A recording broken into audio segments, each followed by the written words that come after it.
Alright, so when you guys get these worded questions, just remember that in calculus, really here, so far all we've learned is two new things.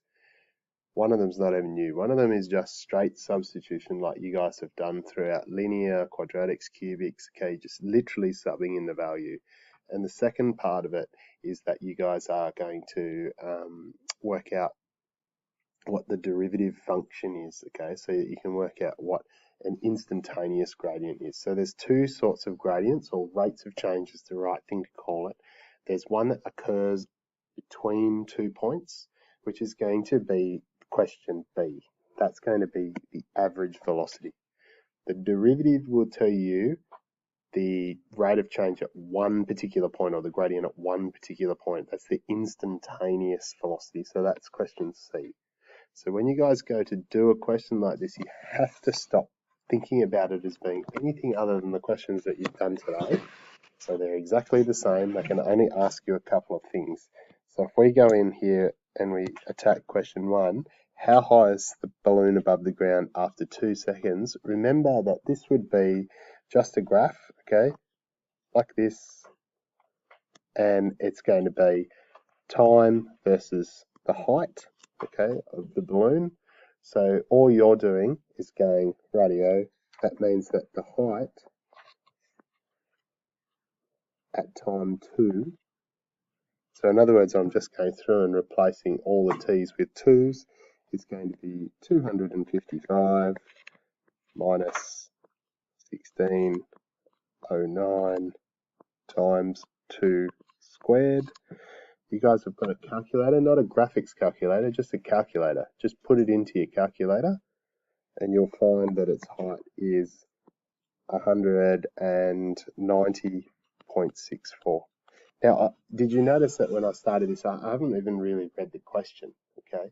Should go back and make sure you've read the question, but the question is just arbitrary. It doesn't really matter, okay? A ball is dropped. Oh yeah, suddenly it's changed from a ball to a balloon, see? So this is actually a ball. So a ball's dropped from the window, whatever, okay? All I'm doing is just subbing in to find. Now, in the next one, its height is at this many feet. We might just put in units so we don't get any marks taken from us for cheap loss of marks. What's the average velocity of the object during those first 2 seconds? Might have a look in our formula sheet. So if we're going to find the average velocity, we're literally going to use the gradient formula, which we did highlight on our sheet earlier. So the gradient of this one, is everyone still with me okay? The gradient is going to be y2 minus y1 over x2 minus x1. That's the formula, but of course it's going to be slightly different here, isn't it? It's going to be a change in height over a change in time.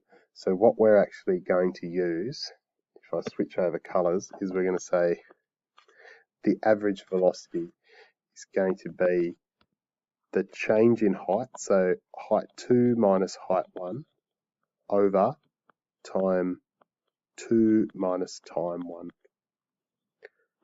So its height 2 is its final velocity. So you guys are probably doing this in physics at the moment, but don't bring physics into this room. This is just calculus, okay?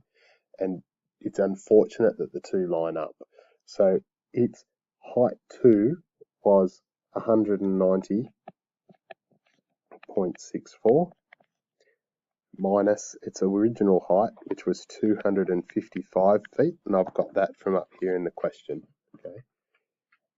It was time elapsed after 2 seconds, so it was at 2 seconds, and the original time was 0. Oh, sorry, you had your hand up. And so then again, just whack it straight into your calculator, and you'll get minus 32.18 feet per second. Should I be concerned that it's a negative number? Good, it's falling, okay?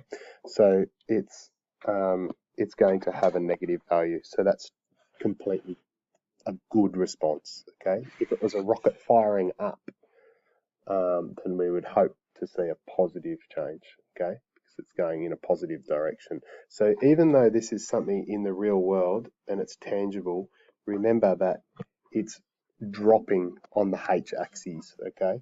So it's getting a negative value. Its average velocity is negative because this graph would be going down. All right. Now let's have a look at the instantaneous velocity. It's all fancy words and everything, but the clue for the answer to this one is sitting right in front of us, okay? It tells us that the instantaneous velocity is the derivative function. It says it right in the question in front of us. So if we've got the original formula, which I'll just bring down, you don't have to do this, but I'm just going to bring it down so it's really nice and clear for all of us.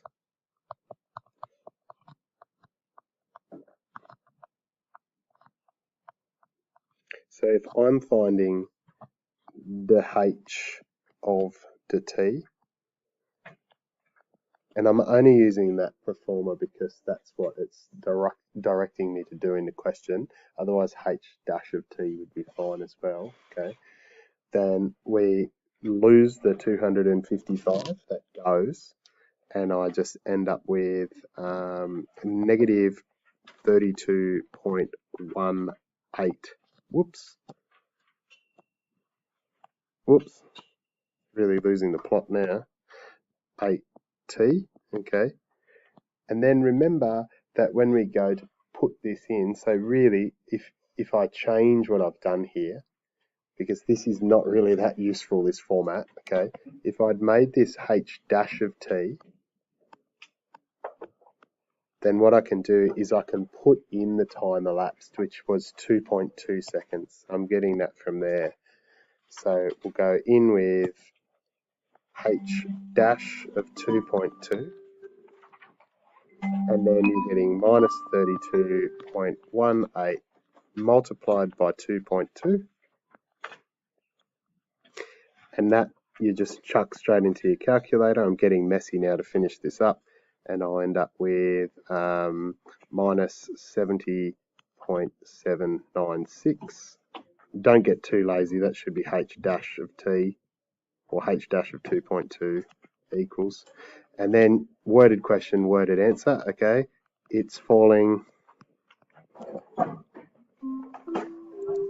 at, the final answer to this is, in your calculator is minus 70.796, but when you write your worded answer, it's okay to say, therefore, it's falling at a rate of 70.796 because that implies that it's a negative value, okay? So that would be an adequate answer. So just remember, they can only ask you to do a certain range of things in this. You just have to apply the worded question to the skills that we've given you in this topic.